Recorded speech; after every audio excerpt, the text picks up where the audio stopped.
Well, greetings everyone. This is Samuel C. at Graph1159 on X. That's at GRAPH1159. I'm continuing my video series on the Apostle Paul's first epistle to the Corinthians, and this video will be on chapter 3. And I, brethren, could not speak to you as to spiritual, but as to fleshly, as to minors in Christ. Milk I gave you to drink, not solid food, for not as yet were you able. Nay, still, not even now are you able, for you are still fleshly.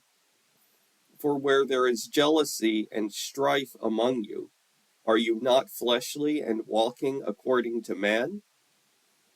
For whenever anyone may be saying, I indeed am of Paul, yet another, I of Apollos, will he not be fleshly? So what Paul is describing here with the Corinthians is that they had a fleshly outlook in that they were focused on what human beings they identified with.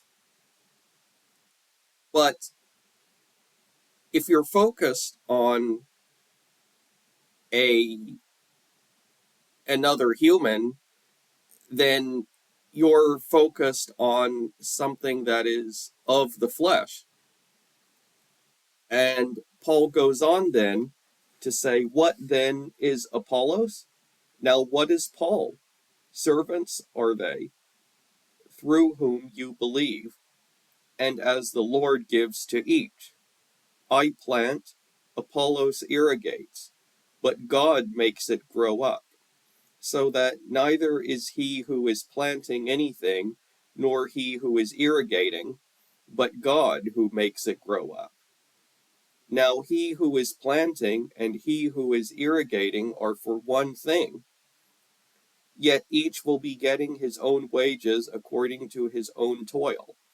For God's fellow workers are we, God's farm, God's building are you.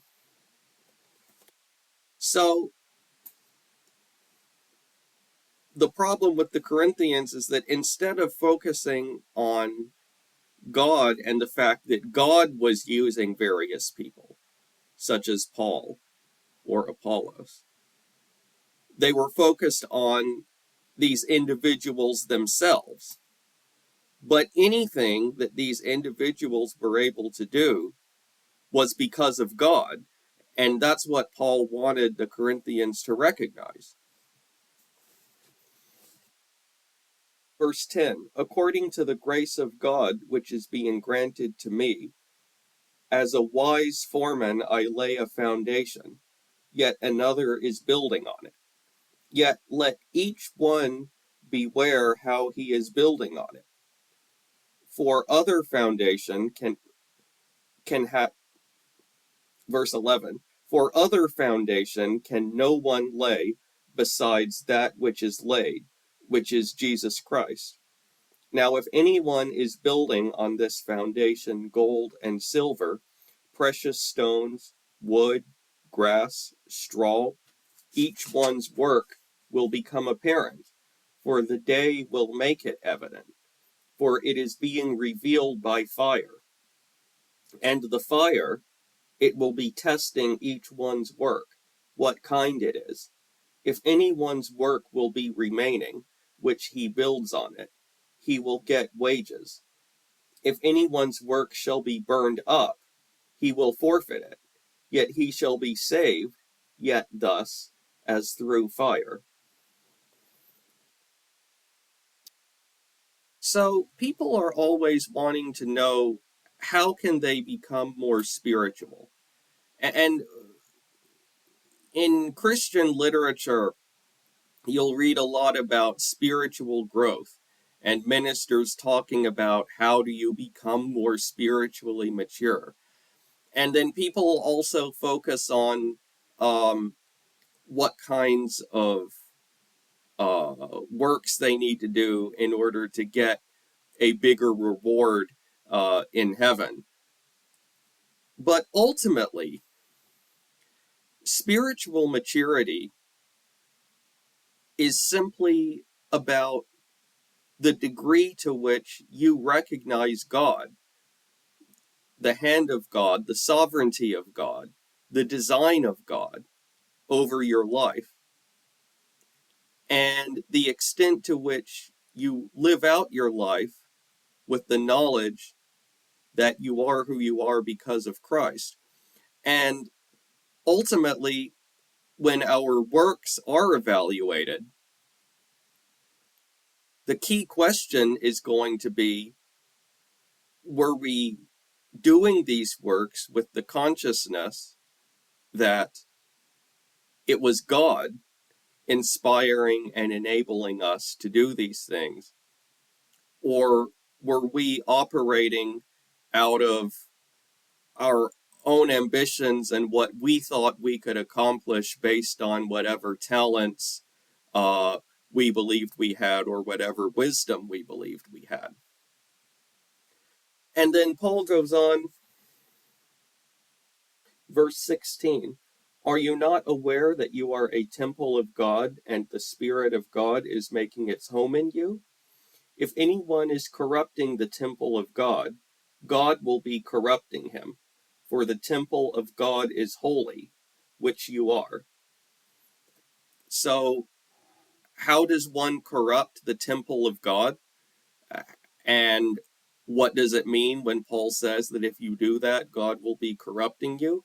Well, Paul goes on to explain it. Verse 18, let no one be deluding himself. If anyone among you is presuming to be wise in this eon, let him become stupid. So there's your answer. Ultimately, if you corrupt yourself by thinking that you are wise in and of yourself, you corrupt yourself by thinking that you're doing something by your own ability. And if you do that, then God will corrupt you by making you look stupid. And it's as simple as that.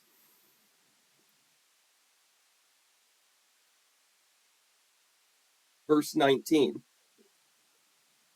For the wisdom of this world is stupidity with God. For it is written, he is clutching the wise in their craftiness. And again, the Lord knows the reasonings of the wise, that they are vain. So that let no one be boasting in men, for all is yours, whether Paul or Apollos or Cephas or the world, or life or death, or the present or that which is impending. All is yours, yet you are Christ's, yet Christ is God's. So I think that this statement that all is yours is related to Paul's statement in Romans chapter 8, that God is working all together for the good of those who are loving God.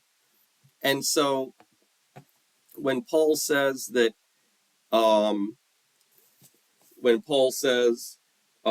Apollos is yours, Paul is yours, the world is yours, life is yours, death is yours, what does that mean? Well, it means that all of these people or all of these things ultimately serve us. They're essential elements to us becoming what God has made us to be and us carrying out the mission that God has given us. And so, even though we don't have practical control over everything, it's because of us that these things exist, and everything that they do is ultimately because of God's plan for us. And so in that sense, it is all ours. And Paul even said that death is ours. And, even though, you hear the saying, someone will say that a person's life was cut short, in reality, the point at which our life ends is the point at which uh, God is sparing us from things that we're not supposed to have to endure. So, in that sense, even death serves us. And as later on in this epistle, Paul's going to discuss another way that death can serve a believer. And then verse 23, yet you are Christ's, yet Christ is God's. And so the world and everything in it serves us. We in turn serve Christ, and Christ serves God. This concludes my look at chapter 3, and I look forward to seeing you next time when we look at chapter 4.